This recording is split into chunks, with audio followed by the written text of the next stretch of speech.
that at least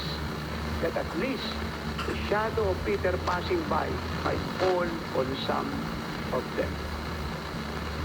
Also, a multitude gathered from the surrounding cities to Jerusalem, bringing sick people and those who were tormented by unclean spirits, and they were all healed. Ito po istorya na kung saan si Peter po ay punong-puno po ng Holy Spirit. Isa po siya sa nabaptize out of 120 sa upper room on the day of Pentecost.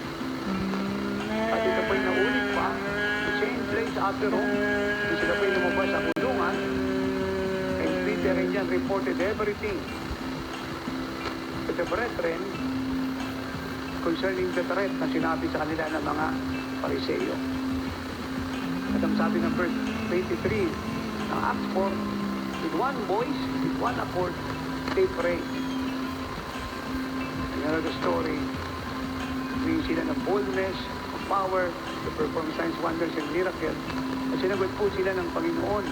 At siya po ay nagpadala ng panibagong wave ng glory, Holy Spirit.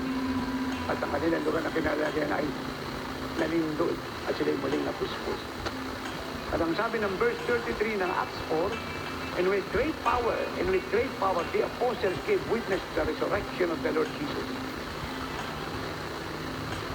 At ang sabi ng 5:12 to 16, pinasa ko po sa inyo, tuloy-tuloy po yung mga himalang ginawa po ng mga apostol. Now, ito po ang dapat yung intindihin.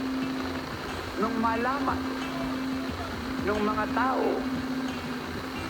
yung lahat ng bagay na ito, at naintindihan po nila na isa sa ginamit mighty nila ng Diyos dito ay si Peter,